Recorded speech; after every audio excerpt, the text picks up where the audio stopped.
கோவையில் India today conclave அப்படின்னு சொல்லி ஒரு நிகழ்ச்சி நடந்தது. ஆங்கில ஊடகங்களில் இந்த மாதிரியான கான்க்ளேவ் நடத்துகிற விஷயங்கள் ரொம்ப அதிகம். நீங்கள் நிறைய பார்த்துருப்பீங்க. இது தென்னிந்திய மாநிலங்கள் இதை மையமாக வைத்து நடத்தப்பட்டது. அது கோயம்புத்தூரில் தான் நடத்தியிருக்காங்க.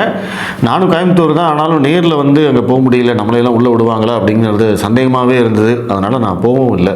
ஸோ இந்த கான்க்ளேவில் தென்னிந்தியாவை சேர்ந்த அரசியல்வாதிகள், முக்கியமாக தமிழ்நாட்டை சேர்ந்த ஆளுங்கட்சி, எதிர்க்கட்சி, அதிமுக எல்லா கட்சிகளையும் சேர்ந்தவர்களையும் அழைத்திருக்கிறார்கள். அங்கு அழைத்து பேச வைத்திருக்கிறார்கள்.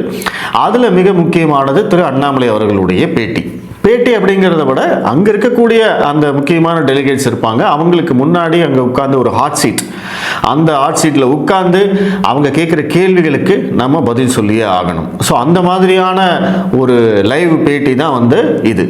ஸோ அந்த பேட்டியில் திரு அண்ணாமலை அவர்கள் கலந்து கொண்டார்.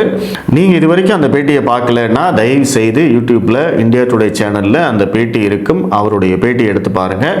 உங்களுக்கு இங்கிலீஷ் புரியாது அப்படின்னா கீழே சப்டைட்டில் கூட இருக்கும். அந்த சப்டைட்டில் போட்டு கூட நீங்கள் பார்க்கலாம். ஸோ கண்டிப்பாக நீங்கள் பார்க்கணும் அப்படிங்கிறது தான் என்னுடைய வேண்டுகோள். அண்ணாமலை பேட்டி கொடுக்கறது ஒன்றும் புதுசு இல்லையேங்க. எதுக்குங்க அதை பற்றி புதுசாக பேசணும் அப்படின்னா, இப்போ இருக்கக்கூடிய அந்த அரசியல் சூழல், இப்போ அவர் பதவியிலேருந்து விலகி இருக்காரு. அதுக்கு அவருடைய மனநிலை எப்படி இருக்கு, அந்த டிசிஷனுக்கு அவர் எப்படி வந்தார், இப்போ இருக்கக்கூடிய அந்த அதிமுக பாஜக கூட்டணி விவகாரங்கள், இதை பற்றி எல்லாமே ஓப்பனாக பேசுகிறாரு. ஸோ அதைத்தான் நீங்கள் பார்க்கணும் அப்படின்னு நான் விரும்புகிறேன்.